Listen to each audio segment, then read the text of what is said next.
Kami berdoa setiap kuasa si jahat yang nyusup, yang mengambil bagian, yang mengganggu kami sudah nyatakan karena Tuhan menyatakan engkau menang di atas kayu salib dan kuasamu tidak berkuasa. Haleluya. Dan kuasa Tuhan Yesus semata-mata yang berinteraksi, pribadi Tuhan Yesus yang berinteraksi dengan hati kami.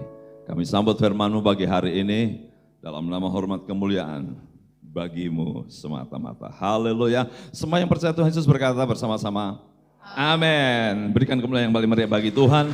Silakan duduk Ibu Bapak dikasih Tuhan, baik yang di atas maupun yang di bawah, luar biasa. Oke, luar biasa.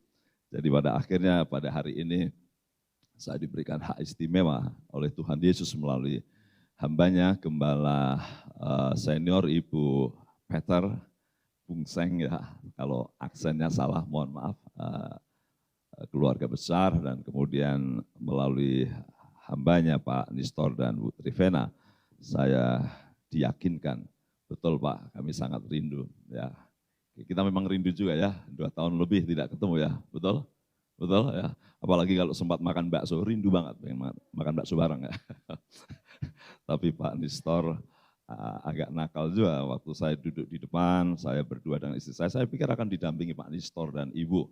Rupanya kami dibiarkan berdua, seperti sedang dinikahkan saudara ya, seperti sedang dinikahkan ya. Tega amat. Saudaraku yang dikasih Tuhan, saya percaya bahwa ya 2 tahun lebih kita melewati ronde dan pukulan keras dalam jagat raya, terutama planet bumi ini, karena semua dimanapun mengalami penderitaan yang luar biasa ya, betul ya. Ada di sini yang tidak ada eksesnya atau dampaknya sama sekali dari COVID, boleh angkat tangan. Ya, saya tidak suruh angkat kaki, angkat tangan saja ya. Ada satu pun yang tidak punya dampak pasti ada ya. Tapi memang pada tahun 2019 sebelum COVID meledak dan mengganggu dunia ini, memang ada peristiwa-peristiwa atau ada pengalaman kesaksian yang aneh dari hamba Tuhan, dan ada juga co-pastor, ada juga worship leader yang memang mengalami kolaps imannya, saudaraku. Dan ini seperti mempersiapkan saya menghadapi kemudian hari 2 tahun, masa yang begitu sulit. Tidak hanya saudara, tapi kita semua hamba Tuhan ya. Tidak sedikit teman-teman saya. Oh, sebelum saya berlanjut, ini berapa menit, Bung Nistor? Jangan takut-takut ya. 40 menit, oke. Karena saya sudah biasa 25 menit. Oleh karena COVID sangat sentimen dengan kita ya, 25 menit. Jadi banyak sekali hamba Tuhan juga yang kemudian kolaps pelayanannya karena jemaat sudah kolaps juga, sudah enggak karuan saudara pokoknya. Ada hamba Tuhan yang harus buka bisnis, usaha ternak ini, ternak itu. Enggak sedikit juga yang jemaatnya kabur ya, enggak tahu lagi kemana.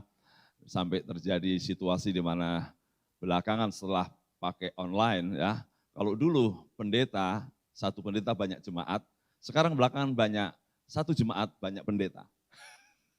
Mengapa? Karena mereka dengar YouTube di mana-mana, betul? Mereka bisa gabung di mana-mana. Jadi banyak jemaat yang hanya satu jemaat mungkin pendetanya bisa 5 atau 7, ya karena bisa ikut jaringan, ya. Tapi ini Ciamis luar biasa ya, masih setia kepada Tuhan Yesus melalui gembala. Jadi tahun itu saya merasa bahwa memang kasus ini sangat menyiapkan sesungguhnya kalau orang baca. Mungkin sebut saja seorang songwriter, penulis lagunya Hillsong yang kemudian menyatakan mengundurkan diri dari iman Kristen, ya, karena dia tidak sanggup melihat mengapa Tuhan yang begitu baik mengizinkan penderitaan, mengapa Tuhan yang begitu mulia dan agung, yang penuh belas kasihan, yang penuh cinta kasih, bisa tetap tahan melihat penderitaan di dunia ini. Dan itu terus menjadi goncangan imannya, di balik dia sedang menulis lagu, dia sedang main musik. Maka saya selalu yakin dengan saudara ya, tidak jamin konteks menyembah, alat menyembah yang luar biasa, orang bisa stabil imannya. Orang yang goyang imannya bukan hanya orang yang Kristen jarang ke gereja, orang yang Kristen mungkin tidak tahu siapa Yesus, Orang yang bisa keluar masuk area penyembahan, tapi sebenarnya hatinya goyang luar biasa. Sehingga Martin Simpson itu mengatakan, I lost my faith, saya hilang iman saya. Saya sulit percaya Tuhan yang seperti digambarkan oleh banyak agama bahwa Allah itu berkuasa, maha kasih. Setelah itu kemudian ada seorang pendeta bernama Joshua Harris, ya, yang juga menyatakan mundur dari pelayanan. Saya tidak bermaksud menggoncang iman Bung Nestor, ya. Kalau kita benar sikap kita pada Kristus, saya kira tidak ada alasan untuk kita goncang. Jadi pendeta ini juga pendeta besar, Joshua Harris, konselor Kristen, keluarga Kristen, juga menyatakan sulit saya menerima ada banyak keluarga yang tidak bisa tertolong dalam persoalannya. Dan puncaknya saya cukup kaget karena seorang bernama Jared Wilson pada 12 September kalau tidak salah, mendekati juga sekitar itu saudara. Seorang yang melayani di gereja 8.000 jemaat, 8.000 jemaat, ya. Dia memutuskan untuk bunuh diri. Dan dia melayani banyak orang, kasus stres, depresi, divorce, ya, perceraian, perkelahian antar orang-orang Kristen. Dan baru saja dia menguburkan orang yang mati bunuh diri, orang Kristen. Itu di gereja besar punya Greg Laurie. Dan dia mengatakan aku tidak sanggup menghadapi persoalan hidup ini. Dan dia katakan, dia tulis dalam catatan hariannya, bukan catatan harian si Boy, ya, catatan hariannya.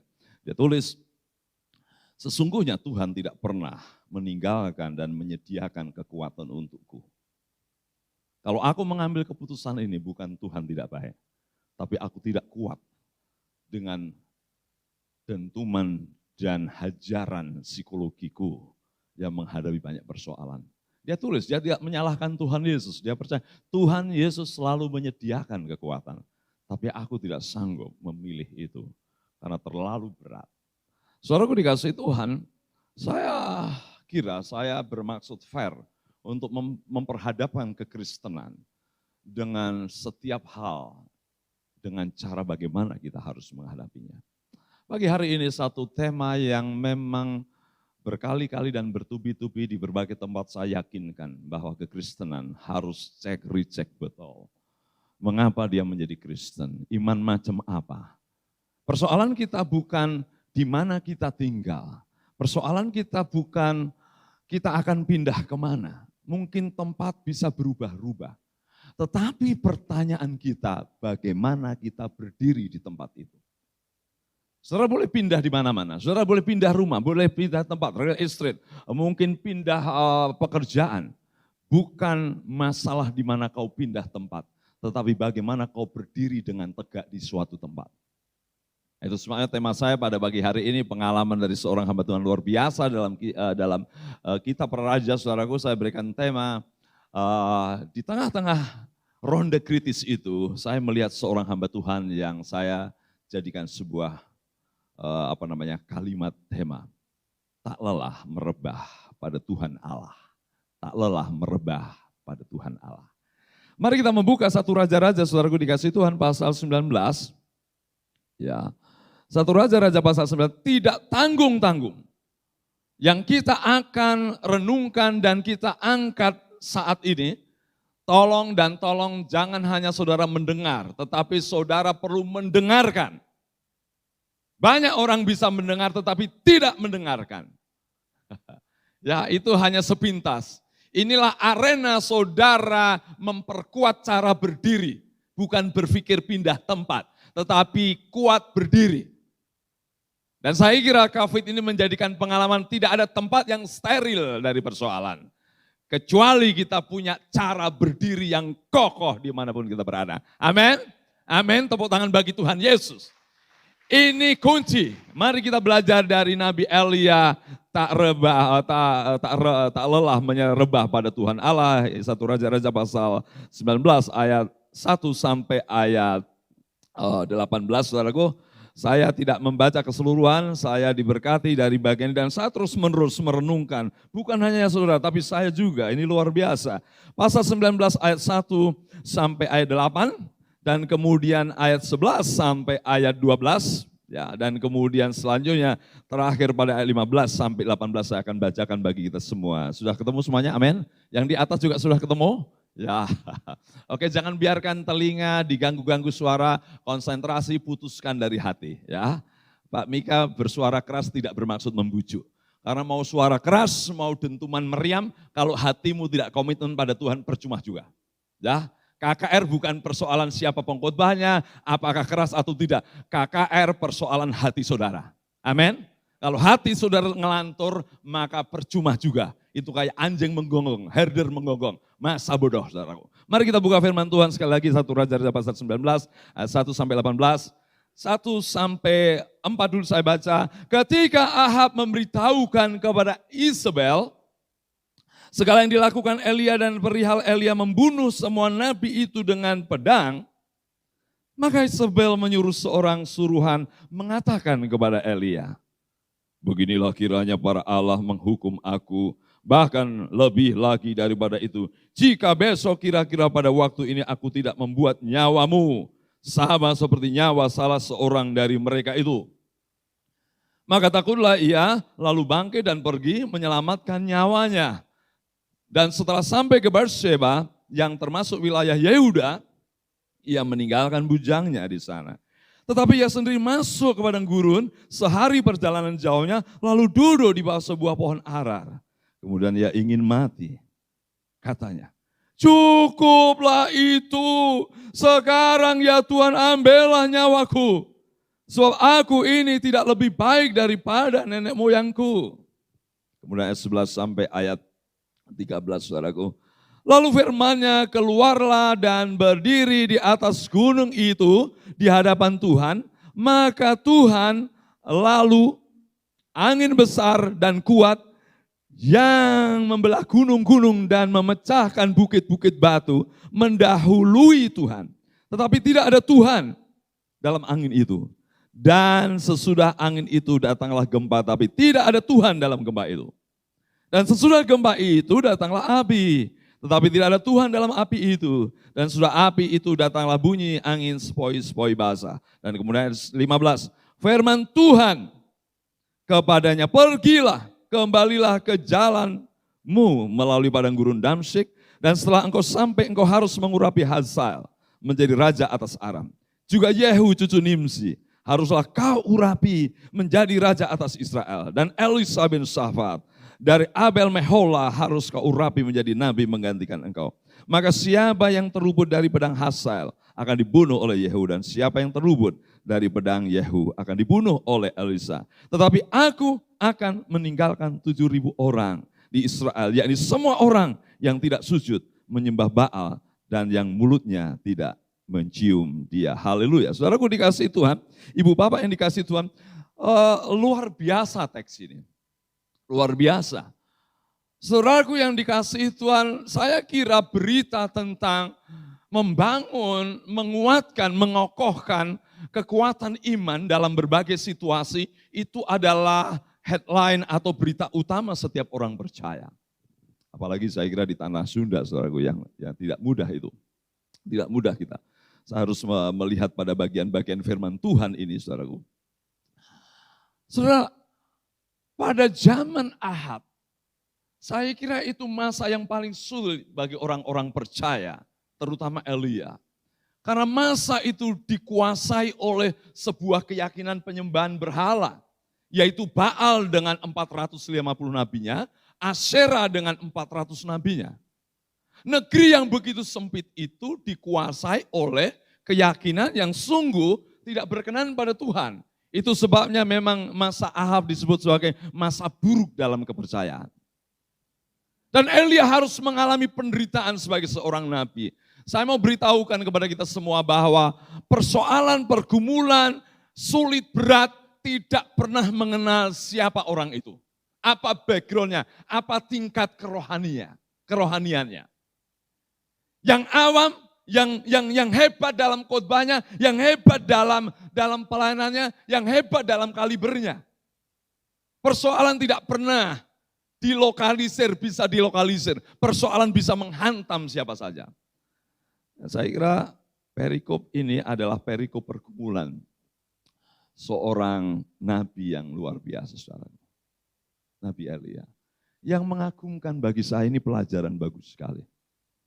Mungkin saja orang bernama Joshua Harris, mungkin orang bernama Jared Wilson yang saya sebut, mungkin juga orang yang bernama Marty Simpson berkata, oh beda Elia, beda dengan saya. Tetapi dalilnya sama, engkau melihat persoalan tidak diselesaikan, engkau marah pada Tuhan. Elia juga menghadapi itu. Saudara bisa bayangkan satu negara yang tidak begitu luas dan besar. Ada nabi palsu kurang lebih hampir 1.000. Ya, mengerikan sekali. Elia melayani dalam dunia yang begitu sulit. Itu sebabnya saudaraku dikasih Tuhan, sampai ada seorang yang bekerja di dunia kerajaannya Ahab yang hancur itu, namanya Obadya. Dia harus hati-hati menyimpan 100 nabi dengan 2 tempat, mensuplai makanan. Saking nggak bisa leluasa. Pada zaman Elia sekolah, kalau sekarang STT lah ya, ada SACL, mungkin sekolah Alkitab Cianjur, banyak sekali. Tapi mereka tidak bisa survive masa aniaya, masa pergumulan, masa persoalan. Nah, waktu kita melihat bagian ini, saudaraku, apa yang terjadi? Kita belajar pertama adalah, saya mau katakan apa, saudaraku? Bisa gelisah, walaupun seharusnya kita bermegah. Orang sehebat apapun bisa gelisah, bisa goyang, bisa mengalami keraguan pada saat dia berdiri atas iman yang benar. Mengapa?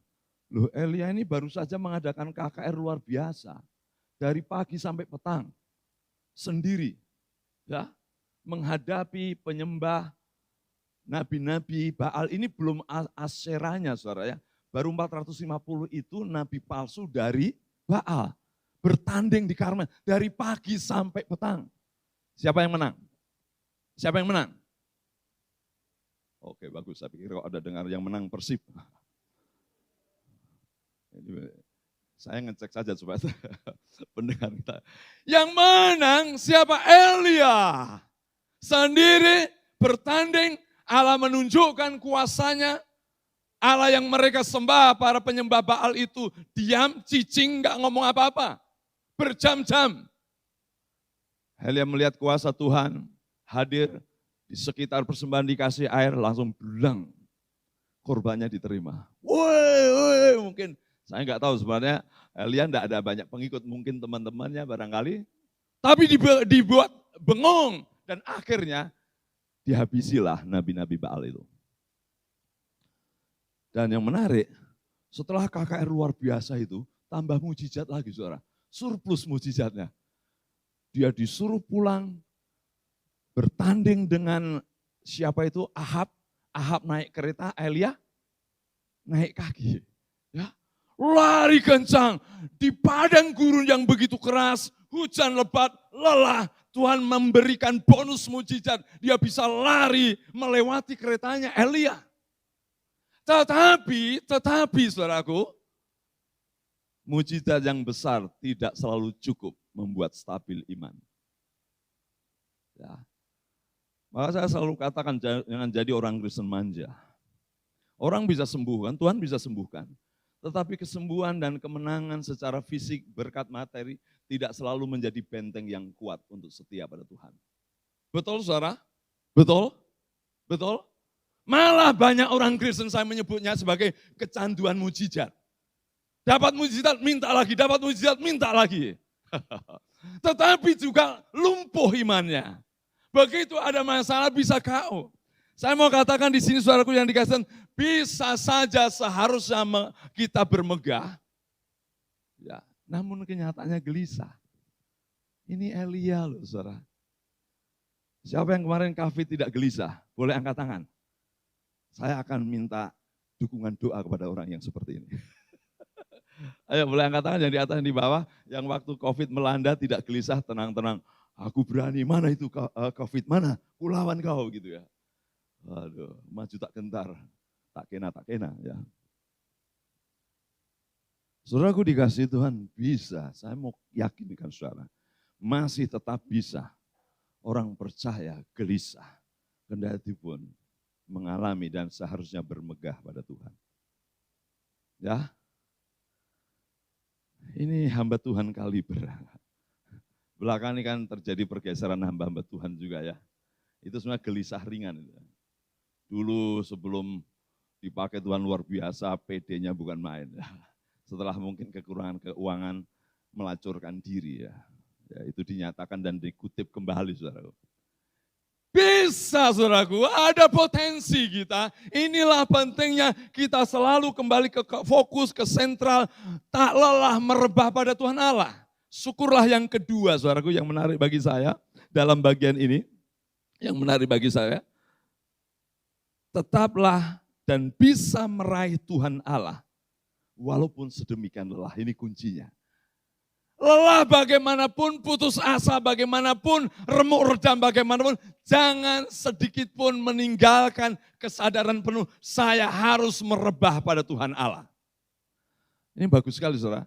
Begitu sudah mengalahkan KKR kemenangan spiritual, tapi sebenarnya ini belum tuntas, karena masih ada nabi-nabi palsu di bawah penyembahan Asyerah yang dihancurkan baru 450. Ya. Langsung diancam oleh Isabel. Ya. Ya, oke. Apa dikatakan? Isabel siap mengirim tentaranya untuk membunuh Elia. Dikatakan apa di situ? Beginilah kiranya para Allah menghukum aku. Wah, ini lebay banget ya. Isabel ketakutan kalau dihukum oleh Baal. Yang nabinya 450 dia segera ketakutan. Beginilah kiranya para Allah menghukum aku, bahkan lebih lagi lebih lagi daripada itu jika besok kira-kira pada waktu ini aku tidak membuat nyawamu sama seperti nyawa salah seorang dari mereka ini. Gila banget saudara. Ini bukannya keputusan Ahab, keputusan Isabel. Makanya kalau saya baca nama Isabel itu saya agak marah. Saya bacanya, sebel saya. Ahab bersama Isabel, gitu kan. Jadi memang sebel banget soalnya. Memang wanita itu kalau sudah bisa menguasai pria, lebih hebat daripada pria. Betul gak? Oh ibu-ibu langsung gini, bener, awas kau pi. Betul loh saudara. Jadi bapak-bapak tunjukkan kepemimpinanmu. Kalau kau nggak menunjukkan kepemimpinanmu, istri take over lebih perkasa daripada pria. Masa dunianya wanita, jagonya pria. Ya, kebencian, mohon maaf saudaraku, dunianya, kompetisi kemarahan dunianya pria. Tapi kalau ada wanita yang punya kebencian bisa lebih hebat daripada pria. Saya tidak bermaksud semua pria bisa seperti Isabel. Ini hanya wanita istimewa ini ya. Orang seperti Isabel saudara ya. Betul saudaraku. Cukup banyak wanita-wanita yang seperti Isabel ini menguasai suaminya, menguasai pemerintahnya untuk menghancurkan kepercayaan Elia. Saudara, langsung Elia seperti tikus gemetar. Wah, lihat saudaraku, baru saja KKR, baru saja menunjukkan kemuliaan Tuhan, tidak begitu lama langsung ketakutan. Sampai dia bilang apa? Ya, sampai dibilang, bunuhlah gitu ya. Kalau bisa dibilang cukuplah ini sekarang ambil nyawaku Tuhan, gak sanggup. Lihat 400 nabi Baal di KO mendengar suara Isabel, ketakutan bukan main. Tapi saudaraku, saya mau bilang beginilah, saya lebih baik berbelas kasihan pada Elia lah daripada saya mengejek-ejek Elia. Memang bisa begitu saudara. Hamba Tuhan juga bisa ketakutan. Hamba Tuhan juga bisa mengalami persoalan yang begitu serius. Saya lebih melihat perasaan beban saya kepada Elia. Saya tidak mau berkata, Pak Mika apakah khotbah Pak merendahkan Elia? Saya tidak. Saya justru berempati pada Elia. Karena orang seperkasa apapun bisa rapuh luar biasa. Tetapi yang menarik bagi saya dalam kehidupan Elia ini, saudara, apa yang ditunjukkan Elia, Ibu Bapak dikasih Tuhan. Bisa meraih Tuhan Allah walau sedemikian lelah. Saya waktu membaca itu saya coba renungkan. Dalami perasaan ini, saya mengerti Elia. Kematian bagimu dalam keinginan yang melayani lebih jauh pasti sebuah ancaman yang menakutkan. Saya berdialog dengan teks ini, saya mengerti Elia. Tidak mudah menjadi hamba Tuhan, hidup tidak jelas, pindah-pindah, kick and rush. dicari, mau dibunuh, the most wanted, seorang yang paling dicari dan ingin dibunuh. Saya bisa mengerti itu. Tidak tenang, dia selalu pergi. Dan bahkan Interpol internasional di zaman Ahab itu, Ahab kerjasama dengan negara lain. Kalau ada hamba Tuhan namanya Elia, segera kasih tahu. Bahkan kalau ngomong bohong atau ngomong ada nggak ada, itu bisa diserang oleh Ahab gara-gara dorongan Isabel. Saya bisa mengerti. Tapi yang luar biasa, Elia masih ingat dan mau lari kepada Tuhan. Dan perjalanan lari untuk menemui Tuhan itu begitu jauh. Saudara, dia lari kemana? Saudara lihat di situ, di Gunung Horeb. Di Gunung Horeb itulah tempat Musa pernah melarikan diri dari Firaun, kemudian mengembalakan domba, dan di Gunung Horeb itu. Kemudian di gunung itu juga dia ditemui Tuhan. Di tempat itu menarik sekali. Separah-parahnya persoalan, saudaraku, jangan pernah lupa. Beri celah dan berikan komitmen Tuhan. Mungkin aku akan terbantai, tapi aku tidak akan pernah lupa lari dan merebah padamu. Tak lelah merebah pada Tuhan Allah. Dan pelarian itu berapa? Hampir 320 kilometer. Dari Karmel ke Berseba 30-an kilometer. Kemudian dari Berseba menuju ke Horeb 300-an lebih kilometer. Ini seperti melarikan diri dari Jawa Barat ke Jawa Tengah. Hebat sekali. Gemetar ya gemetar, ketakutan ya ketakutan. Goncang, tidak karuan, tetapi di sisi-sisi kegoyangan yang luar biasa, dia masih ingat, aku mesti lari ke Horeb. Dia bukan mengasingkan jauh, tapi dia ingat banget, inilah pusat historis. Tuhan menjumpai Musa. Ya, betul? Nanti saudara baca itu. Ini baik ya. Saya mengerti sekali, dan saudara juga mengerti saya, bahwa kita bisa kalang kabut oleh karena tekanan dan persoalan yang begitu berat. Tapi jangan pernah menutup mati kesadaran, ingatan, aku mesti lari kepada Tuhan. Mohon maaf kalau anaknya kaget suara saya. Oke. Ya, satu ketika dia, Pak Mika, khotbahnya berguna kemudian hari. Saudaraku, saya tahu, saya juga sharing sama istri saya, bukan hanya suara saya juga. Ya, pas COVID, ibu mertua meninggal, tidak bisa masuk ke sana. Ya, pas COVID, mertua langsung, jadi ibunya istri saya jatuh. Ya. Dana kalang kabut, perasaan terutama kalang kabut. Nggak bisa leluasa. Ke kampung sendiri harus dikurung dulu ke balai desa. Emangnya mau jadi lurah enggak? Saya dikurung, semua dikurung. Enggak boleh supaya tidak terinjeksi. Sedih saya. Ya. Saya mau cerita apa? Saya jangan saudara membelas kasihani saya bercerita tentang persoalan. Berkat-berkat bulanan dipotong. Sudah biasa itu. Ya, maaf ya. Memang kadang hamba Tuhan juga cerita begitu sudah dibelas kasihani. Maaf saudara, saya masih bisa makan, enggak usah mikirin Pak Mika, oke. Ya. Serius nih, Pak Mika sombong bukan, saya ingin cerita belak-belakan. Ya, dan saya tidak mau dibelas kasihani. Biarkan Tuhan yang membelas kasihani saya, amin. Iya, nyatanya masih pakai sepatu. Sepatunya enggak dimakan COVID, amin. Elia lari, dia nangis ketakutan, sampai ketiduran di padang gurun. Dan menarik loh saudara, Tuhan tidak marah loh, Tuhan berempati. Dia tidak bentak-bentak Elia. Dia tidak, kamu bodoh banget, hamba Tuhan macam apa kau? Kuasa hebat, ini gaya Batak ini. Macam apa kau lah? Terlalu kau. Kuasamu sudah kutunjukkan, hebat banget. Kau bisa memenangkan pertandingan, masa dengan si Isabel itu ketakutan kau? Tidak saudara, ini Tuhan. Tuhan kita, Tuhan yang empati dan simpati bukan simpati ya, simpati. Amin, setuju? Tepuk tangan dulu bagi Tuhan Yesus ya. Yang di atas juga ya.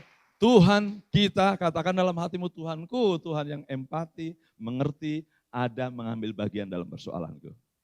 Itu katakan dalam hatimu. Dia bangun, Elia bangun. Minum nak, kasih roti, kasih air. Luar biasa. Itu makanan diperlukan di padang gurun. Perjalananmu masih jauh. Tuhan tidak bilang, malaikatnya, keliru kau, nggak usah jauh-jauh, nanti mati di jalan kau. Sudah dekat-dekat saja saya sembunyikan. Allah bisa sembunyikan, tidak usah ke Horeb. Tapi Allah menghargai pelarian Elia menuju ke tempat Tuhan selalu hadir. Ini yang benar, ini yang bagus, ini yang tepat. Jangan lari ke orang pintar, jangan lari ke dukun. Ya, banyak dipalsukan, banyak orang Kristen kena kepalsuan. Saudaraku apa? Pak, saya tidak lari ke dukun, ini orang pintar. Pintar apa? Bahasa Inggris, fisika, kimia. Pintar Pak, itu bahasa halus. Bahasa sebenarnya dia terlibat okultisme. Ya, jangan saudara, Tuhan masih terlalu sanggup untuk menolong kita. Amin. Tuhan masih terlalu sanggup menolong kita. Bisa meraih Tuhan Allah. Ya, walaupun sudah sangat lelah. Yang terakhir saudaraku yang saya ingin katakan di ayat, dia sudah kayak loneliness, kesepian. Tapi dia terus lari. Malah saya melihat ini kok tidak ada data malaikat itu bekali makanan. Ya, kalau kemarin kami dari Bandung sama Pak Kohalim naik mobil bekalnya banyak. Sampai sisa-sisa. Ya, kue yang kami bawa hampir bau, kita makan dulu sebelum keduluan bau. Itu namanya strategis. Di sini saya tidak melihat Elia bangun, semua roti kau bawa, perjalanan masih panjang. Cari-cari, tas kresek mana? Enggak ada memang. Enggak ada. Perjalananmu masih jauh, minum dan makan roti. Enggak tahu seperti apa, tapi hebat. 40 hari melarikan diri menuju Horeb. Sampai, saudara, sampai. Ya, kalau Pak Nestor pamit dari Bandung mau ke Jogja pasti bekalnya banyak ya Bu Trivena ya. Bekalnya banyak pun mungkin tahu-tahu hanya sampai Lumbir sudah pingsan. Enggak, saudara. Elia sampai ke gunungan. Saya mau katakan ini sebuah pelajaran. Bagaimanapun juga orang yang punya komitmen, kendati pun sudah lelah, sudah goyah banget, dia ingat lari pada Tuhan, masih punya bantuan Tuhan untuk kekuatannya sampai pada Tuhan. Hebat. Dan yang terakhir, saudaraku dikasih Tuhan. Saya senang. Ya, bisa meraih Tuhan Allah walau sedemikian lelah. Yang terakhir, tetap bisa merasakan Tuhan Allah walau situasi tak berubah. Ya. Makanya ini yang saya katakan, jangan saudara bergumul saya mau pindah mana. Jangan saudara mikiran saya mau di tempat ini, bukan masalah tempat yang menjadi problemmu, tetapi berdiri di tempat dengan tepat itu kekuatan kita. Bagus sekali waktu dia sampai di gunung, dia mungkin sembunyi, gemetar, sembari menanti-nanti Tuhan. Karena disitulah Musa mendapatkan hukum Tuhan, disitulah Musa mengalami perjumpaan dengan Tuhan. Dia menanti Tuhan, Tuhan datang. Ini catatan saya kira sengaja dari Tuhan ditulis ya. Lalu keluar berdirilah di atas gunung itu di hadapan Tuhan, lihat ya, jelas sekali ya, sama persis Musa ketemu Tuhan, didengar oleh orang Israel, kemudian Elia juga di hadapan Tuhan di gunung itu, Tuhan hadir, jelas dinyatakan. Tetapi cara hadirnya apa? Maka Tuhan lalu di sini artinya muncul dan nongol. Tapi menarik. Nongolnya itu apa? Angin besar. Kemudian apa lagi, saudaraku? Dikatakan di situ. Angin besar dan kuat. Kemudian dan seterusnya adalah ada angin, ada gempa. Angin, gempa, datang api. Ada angin besar, ada gempa hebat, ada api dahsyat. Tetapi penulis mencatat dengan jelas, tetapi tidak ada Tuhan. Menarik ya. Saudara, untuk saudara merasakan perlindungan Tuhan, tidak harus melihat Tuhan, betul? Ya. Tapi Elia mau diyakinkan, memang kau enggak melihat aku. Tetapi semua kuasa-kuasa yang kudemonstrasikan di hadapanmu, yaitu angin besar, gempa dan api, hebat juga saudara. Itu kan dekat, tapi Elia nggak kelihatan terguling, ya kan? Jadi datanglah api, nggak jatuh, malah membelah gunung-gunung. Dalam arti bukit di situ, nggak jatuh. Padahal sudah kelelahan, sudah sempoyang. Ini hebatnya. Gempa terjadi, api datang, dia tidak jatuh. Macam apa ini pekerjaan Tuhan? Tuhan memang mungkin tidak kelihatan. Lingkungan tidak berubah. Masih saja mengancam, menganiaya Elia. Tapi Elia mau beritahu, biarkan. Kendati pun Israel tidak berubah. Israel tidak bertobat. Yang kau harapkan negara ini bertobat, tidak bertobat. Malah terus menganiaya kamu. Tapi kamu harus tetap percaya, aku ada di depanmu menunjukkan kuasaku. Tuhan tetap bisa berdiri di tengah-tengah badai yang luar biasa. Elia tetap bisa berdiri di tengah-tengah badai yang luar biasa. Saudaraku, ini hebatnya. Ya. Jadi pokoknya yang penting Tuhan minta caramu meneguhkan saya berdiri. Apapun bentuk penampakanmu. Ya. Jadi kalau minta tolong Tuhan itu enggak usah ikut-ikutan. Tuhan, kemarin mereka dapat mujizat, ya toh. Pas di depan pintunya batu-batu mutar. Dan kemudian bersih sendiri, aku juga pengen begitu. Sekali lagi ini Kristen tiru-tiru, ikut-ikutan. Ya, Tuhan tahu caranya memastikan dia perkasa walaupun situasi tidak berubah. Dan akhirnya dia tenang. Kemudian ayat 15, tenang saja anakku, mau bilang gitu. Bisa saja Israel tidak berubah, tapi aku masih punya misi bagi kamu. Pergi kau ke jalanmu, urapi Yehu. Kalau Ahab sudah keras kepala. Ya kadang begitu juga saudara, kalau kita berdoa orang keras kepala tidak berubah, udah urusan Tuhan, masih ada yang lain. Urapi Yehu, malah diutus go internasional saudaraku, ya kan? Pergi ke Aram. Ya, urapi Raja Aram saudaraku, bagus sekali, hebat sekali. Sahel, urapi dia. Kemudian urapi juga Elisa dari Abel Mehola. Jadi gini maksudnya, Tuhan tidak pernah kehabisan cara untuk meyakinkan dan menguatkan umatnya. Dan Tuhan tidak kehabisan misi untuk membiarkan umatnya, hambanya berlanjut melayani. Amin. Ya, saudara, jangan lelah merebah pada Tuhan Allah. Meskipun engkau harus bermegah, ya, tetapi engkau tetap gelisah. Engkau tetap bisa meraih Tuhan Allah, walaupun sudah sangat lelah dan hampir putus tali pengharapan. Dan engkau tetap harus berharap, walaupun situasi tidak berubah, karena Tuhan tetap setia. Tepuk tangan bagi Tuhan. Ya.